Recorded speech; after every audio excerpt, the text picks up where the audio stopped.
नमस्कार दोस्तों, स्वागत है आप सभी का यूट्यूब चैनल स्टडी पॉइंटर्स पर। आज है 17 मई 2023। आज जो सोशल साइंस का पेपर हुआ है सेकंड शिफ्ट का, उसमें जो क्वेश्चन पूछे गए थे उन क्वेश्चनों का पेपर एनआईसी लेकर आ चुके हैं। यहाँ पर बच्चों को जो क्वेश्चन प्रोवाइड कराए गए थे, आज उन्हीं क्वेश्चनों पर बात की जाएगी। पेपर का लेवल कैसा आया है? तो पेपर का लेवल मॉडरेट लेवल का आया है। दोस्तों, अगर चैनल से पहली बार जुड़े हैं तो चैनल को सब्सक्राइब कर लें और बेल आइकन के बटन को प्रेस करें, जिससे आने वाली वीडियो का नोटिफिकेशन आपको सबसे पहले मिल सके। चलिए आज का पेपर शुरू करते हैं। देखते हैं पहला क्वेश्चन क्या पूछा गया। तारापुर परमाणु ऊर्जा संयंत्र कहाँ पर है? तो ये महाराष्ट्र में है। और अगर यहाँ पर बात की जाए नरोरा परमाणु ऊर्जा संयंत्र कहाँ पर है? तो उत्तर प्रदेश में है। कैगा परमाणु ऊर्जा संयंत्र कहाँ पर है? कर्नाटक में है। रावत भाटा परमाणु ऊर्जा संयंत्र कहाँ पर है? राजस्थान में है। काकरापारा परमाणु ऊर्जा संयंत्र कहाँ पर है? तो ये गुजरात में है। एग्जाम की दृष्टि से ये सभी इंपॉर्टेंट हैं, इनको जरूर देख कर जाना है। अगला क्वेश्चन देखते हैं। लद्दाख में कौन सा उत्सव मनाया जाता है? तो लद्दाख में लोसार उत्सव मनाया जाता है। और अगर यहाँ पर बात की जाए कि लोसांग उत्सव कहाँ मनाया जाता है? तो ये सिक्किम में मनाया जाता है। चलिए आगे देखते हैं। अगला क्वेश्चन देखते हैं। बंदी प्रत्यक्षीकरण की रिट सुप्रीम कोर्ट में किस अनुच्छेद के तहत जारी की जाती है? तो ये अनुच्छेद 32 के तहत जारी की जाती है। और हाई कोर्ट में, तो ये हाई कोर्ट में अनुच्छेद 226 के तहत जारी की जाती है। अगला क्वेश्चन देखते हैं। संसद का संयुक्त अधिवेशन कौन बुलाता है? तो ये राष्ट्रपति बुलाता है। संयुक्त अधिवेशन किस अनुच्छेद में है? तो अनुच्छेद 108 में है। अगला क्वेश्चन देखते हैं। थिम्पू की राजधानी का नाम क्या है? तो भूटान है। चलिए आगे देखते हैं। अगला क्वेश्चन देखते हैं। जैन धर्म के 24वें तीर्थंकर कौन थे? तो ये महावीर स्वामी थे। और अगर पूछा जाए कि जैन धर्म के पहले तीर्थंकर कौन थे? तो ऋषभदेव थे। और जैन धर्म के 23वें तीर्थंकर कौन थे? पार्श्वनाथ थे। महावीर स्वामी का जन्म कब हुआ था? तो 540 ईसा पूर्व कुंडग्राम में हुआ था। और जैन धर्म के 5 महाव्रत कौन से थे? अहिंसा था, सत्य था, अस्तेय था, अपरिग्रह था और ब्रह्मचर्य था। महावीर स्वामी ने 12 वर्ष की गहन तपस्या के पश्चात जम्बिक ग्राम के निकट ऋचपालिका नदी के तट पर एक वृक्ष के नीचे सर्वोच्च ज्ञान यानी कैवल की प्राप्ति की थी। और जैन धर्म के त्रिरत्न सिद्धांत कौन से थे? सम्यक दर्शन, सम्यक ज्ञान और सम्यक आचरण। और महावीर स्वामी की मृत्यु कब हुई थी? तो इनकी मृत्यु 468 ईसा पूर्व पावापुरी में हुई थी। चलिए आगे देखते हैं। अगला क्वेश्चन देखते हैं। बंगाल में अखिल भारतीय की स्थापना किसने की थी? तो ये जवाहरलाल नेहरू ने की थी। कब की थी? 1928 ईस्वी में की थी। अगला क्वेश्चन देखते हैं। चाय और कॉफ़ी की फसल के लिए उपयुक्त कौन सी मिट्टी पाई जाती है? तो ये लेटेराइट मिट्टी पाई जाती है। अगला क्वेश्चन देखते हैं। संविधान की आत्मा किस अनुच्छेद को कहा जाता है? तो ये अनुच्छेद 32 को कहा जाता है। चलिए आगे देखते हैं। अगला क्वेश्चन देखते हैं। शाक्त दर्शन के लेखक कौन है? तो ये कपिल मुनि है। हिंदू धर्म में दर्शनों की संख्या कितनी बताई गई है? तो 6 बताई गई है। तो यहाँ पर देखते हैं। योग दर्शन के लेखक कौन है? तो पतंजलि है। न्याय दर्शन के लेखक कौन है? गौतम मुनि है। वैशेषिक दर्शन के कणाद हैं। मीमांसा दर्शन के लेखक जैमिनी है। वेदांत दर्शन के रामानुज हैं। अगला क्वेश्चन देखते हैं। काली मिट्टी सबसे ज़्यादा किसके लिए उपयोगी होती है? तो ये कपास की खेती के लिए सबसे ज़्यादा उपयोगी होती है काली मिट्टी। चलिए आगे देखते हैं। अगला क्वेश्चन देखते हैं। कंदारिया महादेव मंदिर कहाँ पर है? तो ये खजुराहो में है। खजुराहो कहाँ पर पड़ता है? मध्य प्रदेश में पड़ता है। कंदारिया महादेव मंदिर का निर्माण किसने करवाया था? चंदेल शासक राजा यशोवर्मन ने करवाया था। कब करवाया था? 1025 से 1050 के ईस्वी के बीच में। अगला क्वेश्चन देखते हैं। बिंदुसार किसका पुत्र था? तो ये चंद्रगुप्त मौर्य का पुत्र था। मौर्य वंश के संस्थापक कौन थे? तो ये चंद्रगुप्त मौर्य थे। बिंदुसार के पुत्र का नाम क्या था? तो अशोक था। चलिए आगे देखते हैं।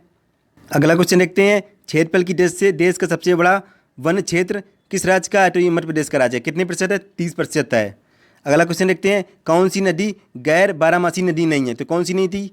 नर्मदा नदी नहीं है। बारामासी नदी किसे कहते हैं? जो नदियाँ हिमालय से बहती हैं वह बारामासी नदियाँ कहलाती हैं।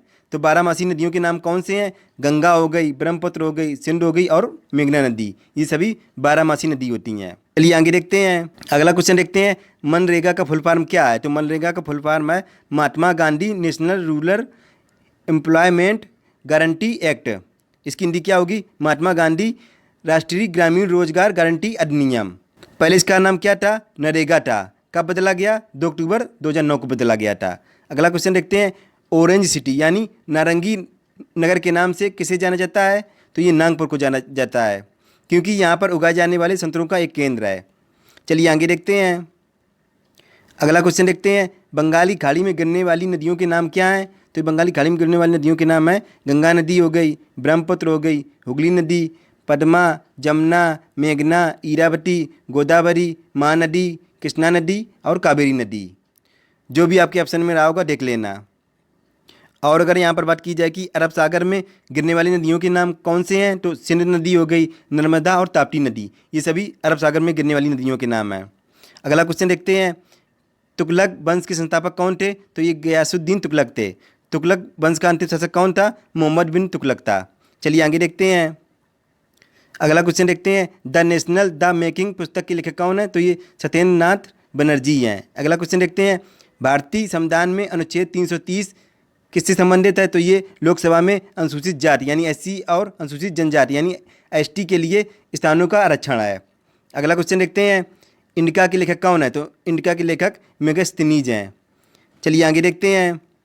अगला क्वेश्चन देखते हैं, अंतर्राष्ट्रीय चावल अनुसंधान संस्थान कहाँ पर स्थित है, तो ये फिलीपींस में है। और अगर पूछा जाए कि केंद्रीय चावल अनुसंधान संस्थान कहाँ पर है, तो ये कटक में है। कटक कहाँ पर पड़ता है, तो ये उड़ीसा में पड़ता है। अगला क्वेश्चन देखते हैं, सूरजकुंड मेला किस राज्य में मनाया जाता है, तो ये हरियाणा राज्य में मनाया जाता है। अगला क्वेश्चन देखते हैं, विश्व का सबसे बड़ा नदी द्वीप कौन सा है, तो ये माजुली द्वीप है। असम के ब्रह्मपुत्र नदी के मध्य में बसा एक बड़ा नदी द्वीप है ये। चलिए आगे देखते हैं। अगला क्वेश्चन देखते हैं, मौलिक कर्तव्य किस भाग में है, तो ये भाग 4 का में है। और किस अनुच्छेद में मौलिक कर्तव्य, तो ये 51 का में है। और मौलिक कर्तव्य किस देश से लिए गए थे, तो ये रूस से लिए गए थे। अगला क्वेश्चन देखते हैं, भारतीय संविधान में अनुच्छेद 6 का संबंध किससे है, तो ये नागरिकता से है। ऐसे व्यक्तियों की नागरिकता के संबंध में है जो पाकिस्तान से आए हैं। नागरिकता किस भाग में है, तो ये भाग 2 में है। और किस अनुच्छेद में बढ़ लेते हैं नागरिकता, तो ये 5 से 11 में बढ़ लेते हैं अनुच्छेद। चलिए आगे देखते हैं। अगला क्वेश्चन देखते हैं, हर्षवर्धन किसके शासनकाल में भारत आया था, तो ये वेनसांग के शासनकाल में भारत आया था। अगला क्वेश्चन देखते हैं, विश्व में सबसे अधिक गेहूं उत्पादन करने वाला देश कौन सा है, तो ये चीन है। और भारत में सबसे अधिक गेहूं उत्पादन करने वाला राज्य कौन सा है, तो ये उत्तर प्रदेश है। अगला क्वेश्चन देखते हैं, ब्लैक बक नेशनल पार्क कहाँ स्थित है, तो ये गुजरात में स्थित है। चलिए आगे देखते हैं। अगला क्वेश्चन देखते हैं, पीर पंजाल दर्रा कहाँ पर स्थित है, तो ये जम्मू एवं कश्मीर में है। और अगर पूछा जाए कि बोमडिला दर्रा कहाँ पर है, तो ये अरुणाचल प्रदेश में है। नाथुला दर्रा ये सिक्किम में है। लिपुलेख दर्रा उत्तराखंड में है। पालघर दर्रा तो ये केरल में है। खैबर दर्रा तो ये पाकिस्तान में है। ये सभी एग्जाम की दृष्टि से इंपॉर्टेंट है, इनको भी देख कर जानना है। अगला क्वेश्चन देखते हैं, भारतीय संविधान में अनुच्छेद 40 का संबंध किससे है, तो ये ग्राम पंचायत के संगठन से है। चलिए आगे देखते हैं। अगला क्वेश्चन देखते हैं, तीनों गोलमेज सम्मेलनों में किसने भाग लिया था, तो ये डॉक्टर भीमराव अम्बेडकर ने लिया था। तो तीनों गोलमेज सम्मेलन कब हुए थे, पहला गोलमेज सम्मेलन 1930 में हुआ था, दूसरा गोलमेज सम्मेलन 1931 में हुआ था और तीसरा गोलमेज सम्मेलन 1932 में हुआ था। ये सभी लंदन में हुए थे। अगला क्वेश्चन देखते हैं, संविधान के अनुसार राज्य के कितने अंग होते हैं, तो 3 अंग होते हैं। कौन कौन से होते हैं, पहला होता है विधायिका, दूसरा कार्यपालिका, तीसरा न्यायपालिका। अगला क्वेश्चन देखते हैं, भाखड़ा नागल बांध किस नदी पर बना हुआ है, तो ये सतलज नदी पर बना हुआ है। और ये किस राज्य में है, तो ये हिमाचल प्रदेश में है। चलिए इसी के साथ आज का पेपर एनएसएस कंप्लीट हुआ और कैसा लगा हमें कमेंट बॉक्स में जरूर लिखकर बताएं। दोस्तों अगर वीडियो अच्छा लगा हो तो वीडियो को लाइक करें, अपने दोस्तों को शेयर करें। दोस्तों आपके लाइक से हमें मोटिवेशन मिलता है जिससे हम कंटेंट आपके लिए प्रोवाइड करा सकें। मिलते हैं नेक्स्ट एनएसएस, तब तक के लिए goodbye, have a nice day.